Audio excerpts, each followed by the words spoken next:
How to play Roblox without downloading it. Hello everyone, welcome to this channel. I'm here to help you out today, so without any delay, let's get started. So first of all, launch the Chrome browser on your device over here. As you launch the Chrome browser, simply tap on the search bar at the top of the screen. So you can just tap on the search bar and search for Roblox. So let's search for Roblox over here and tap on roblox.com. So as you tap on it, make sure that you tap on the three dotted lines at the top right corner and set it to desktop side. So here you can simply tap on the option over here where you have to sign up.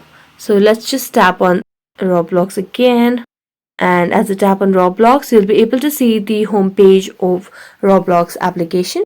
So you can just wait for a while. You can just if you already have an account, you can just log in through your login option at the top of the screen. If you do not have it, you can sign up. So if you have your account, then you can just log in by using your login credentials, and then that's how you can play Roblox without even downloading it on a device. So that's it. Thank you so much for watching this video. See you next time.